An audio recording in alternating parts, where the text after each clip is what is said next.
बिस्मिल्लाहिर्रहमानिर्रहीम। अस्सलाम वालेकुम स्टूडेंट्स, आप कैसे हैं? उम्मीद है आप बिल्कुल ठीक होंगे। स्टूडेंट्स, हम maths grade 6 Punjab text book board कर रहे हैं। इसका हमने यूनिट नंबर 1 जो है वो स्टार्ट किया हुआ है। तो यूनिट नंबर 1 की आज जो है वो एक्सरसाइज 1.6 ये हमने करनी है, जो कि लास्ट एक्सरसाइज है यूनिट नंबर 1 की। तो आइए अब इस एक्सरसाइज को हम सॉल्व करते हैं। इसके 1 और 2 क्वेश्चन आज हम दोनों ही कंप्लीट क्वेश्चन करेंगे।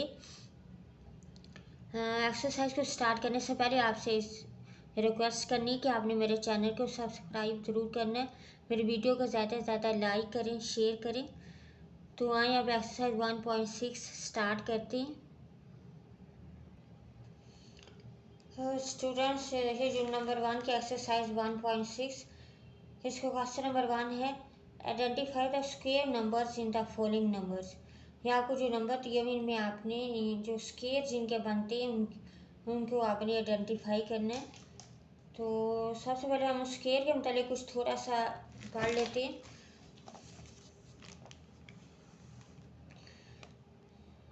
देखिए, square of numbers up to 2 digit numbers. Observe the following arrangements of apples. ये एप्पल्स है, इसमें देखिए, इसमें 1 एप्पल है, इसमें 4 एप्पल्स हैं, इसमें 9 एप्पल्स हैं और इसमें 16 एप्पल्स। तो इसका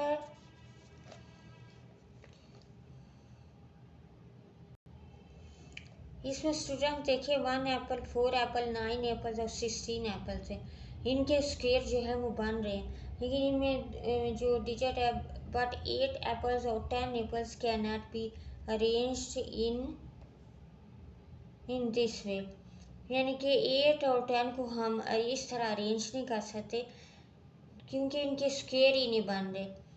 तो ये देखो, नंबर्स और नंबर ऑफ ऑब्जेक्ट्स यानी जितने, जैसे ये एप्पल हैं, ये ऑब्जेक्ट्स हैं। ये नंबर्स कोई नंबर्स हों या ऑब्जेक्ट्स के नंबर्स हों, इनकी तादाद, ऑब्जेक्ट्स की तादाद, that can be arrange into a square array. Square form में इनको जो है वो अरेंज किया जा सके, कोई नंबर्स हों, are known as square numbers. वो स्क्वायर नंबर्स के तौर पर उनको पहचाना जा सकता है। ठीक है, इनमें 1, 4, 9 और 16 इनके स्क्वायर हैं, जबकि 8 और 10 का स्क्वायर नहीं है, इसलिए ये स्क्वायर की फॉर्म में इनको नहीं अरेंज हम कर सकते। अब ये देखें, हाँ, square should be full if we need to count the numbers as a square.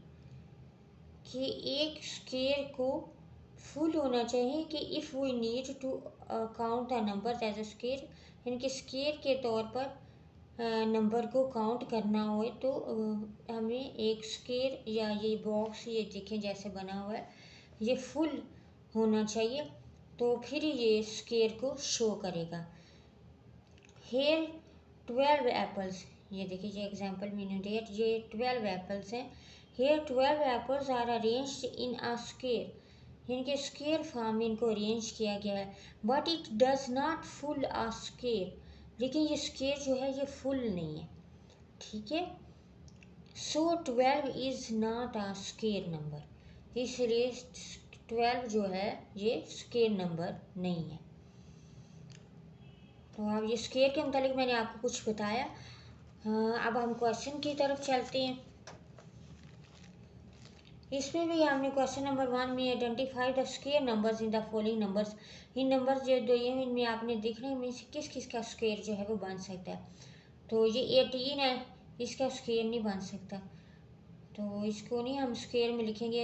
ये सेकंड पार्ट है 25, ये 5 5 ज़ा 25, 5 का स्क्वायर इसका बन सकता है 25 का स्क्वायर। अब 17 है, इसका स्क्वायर नहीं बन सकता है, ये 3rd नंबर पे है, 4 नंबर पे भी 17 है और 5 पे भी 17 है, इनके जो है वो स्क्वायर नहीं बन सकते। ठीक है, अब फोर्थ पार्ट की तरफ जाएं। 144 इसका स्क्वायर बन सकता है क्योंकि 12 को हम दो दफ़ा हम मल्टीप्लिकेशन करें। 12 से 144 तो 12 का स्क्वायर। ठीक है।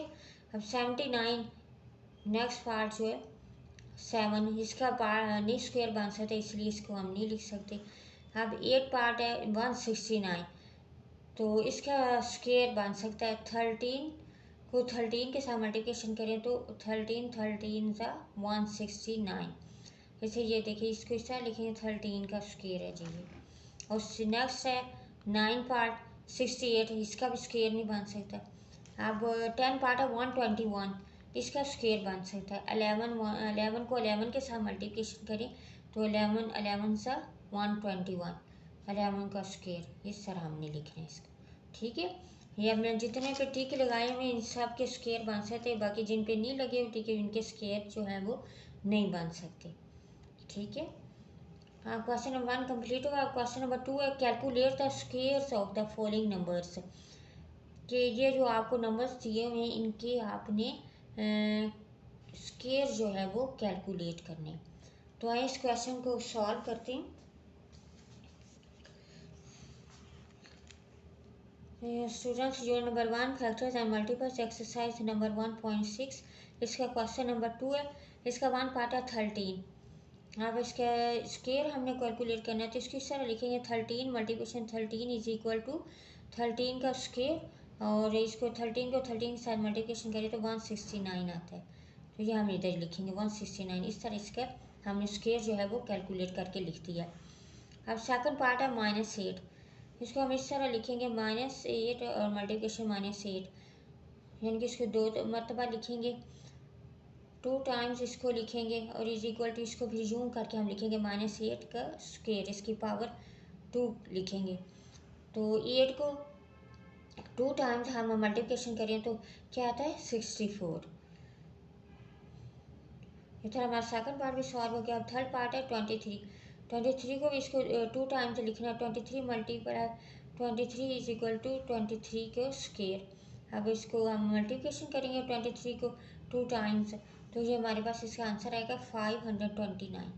ठीक है। इस तरह हमारे जो है 23 नंबर जो है वो कैलकुलेट हो गया। इसका आंसर है 529। अब फोर्थ पार्ट है 17 इसको इसे रखेंगे 2 times 17 multiplication 17 is equal to 17 का स्क्वायर। अब 17 को 2 टाइम्स हम मल्टीप्लिकेशन करेंगे तो हमारे पास आंसर आएगा 289। इसको कैलकुलेट किया तो हमारे 17 को 2 टाइम्स तो इसके स्क्वायर को कैलकुलेट किया तो इसका आंसर हमारे पास है 289। अब 5 पार्ट है -31 इसको भी यूँ लिखेंगे -31 मल्टीप्लिकेशन -31 इज इक्वल टू इसको अब स्क्वायर फॉर्म में लिखेंगे -31 स्क्वायर। इसके स्क्वायर को आप कैलकुलेट करेंगे तो हमारे पास इसका आंसर आएगा 961 यानी कि 961। ये देखिए ये मैंने किया 961। अब 6 पार्ट है 43 नंबर है इसका। इसको भी हम 2 टाइम्स जो है वो लिखेंगे 43 मल्टीप्लिकेशन 43 इज इक्वल टू अब इसको 43 का स्क्वायर यानी 43 की पावर 2 इसको यूँ लिखेंगे हम। अब हम इसको कैलकुलेट करेंगे यानी कि 43 को 43 से मल्टीप्लिकेशन करेंगे 2 टाइम्स तो हमारा आंसर आएगा 1849। इसे 43 के स्क्वायर को हमने कैलकुलेट किया तो हमारा आंसर आया 1849। ठीक है। 6 पार्ट भी सॉल्व हुआ। अब हम 7 पार्ट है इसके स्क्वायर को कैलकुलेट करेंगे। 7 पार्ट इसमें अगर नंबर क्या है -3 इसको हम यूँ लिखेंगे -3 मल्टीप्लिकेशन -3 इज इक्वल टू -3 इसकी पावर 2। अब इसको स्क्वायर को हम कैलकुलेट करेंगे तो हमारा आंसर आएगा 3 3 सा 9। ठीक है। इस तरह हमने 3 के नंबर को कैलकुलेट इसके स्क्वायर को कैलकुलेट करके हमने लिख दिया है। अब नेक्स्ट पार्ट है 8 पार्ट इसका नंबर क्या है 57। इसको हम यूँ लिखेंगे सबसे पहले 57 मल्टीप्लिकेशन 57 और यानी कि 2 टाइम्स लिखेंगे फिर इसको स्क्वायर के फॉर्म में लिखेंगे 57 की पावर 2। अब हम इसके स्क्वायर को कैलकुलेट करेंगे यानी कि 57 को 57 से मल्टीप्लिकेशन करेंगे तो हमारा आंसर क्या आएगा 3249। तो इस तरह हमने 57 के स्क्वायर को कैलकुलेट किया तो हमारा आंसर आया 3249। ठीक है, ये 8 पार्ट भी हमारा सॉल्व हो गया। अब 9 पार्ट है, इसका नंबर क्या है -71। इसको 2 टाइम्स में हम लिखेंगे, -71 मल्टीप्लिकेशन -71 इज इक्वल टू -71 का स्क्वायर।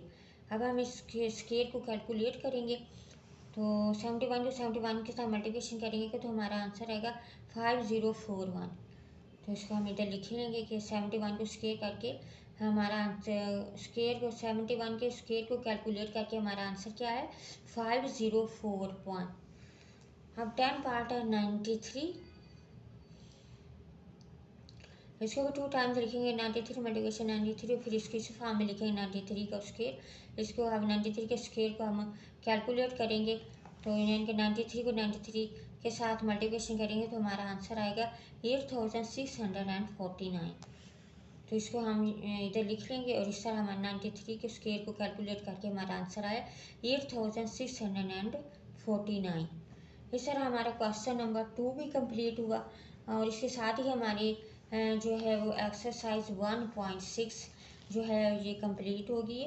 उम्मीद है आपको सारे क्वेश्चन समझ में आ गए होंगे। फिर भी अगर आपको किसी किस्म का कोई डाउट हो तो आप मुझे कमेंट कर सकते हैं। मेरी वीडियो को ज़्यादा से ज़्यादा लाइक करें, शेयर करें और चैनल को सब्सक्राइब करना नहीं भूलना आपने। अब मुझे दीजिए इजाज़त। अल्लाह हाफिज़।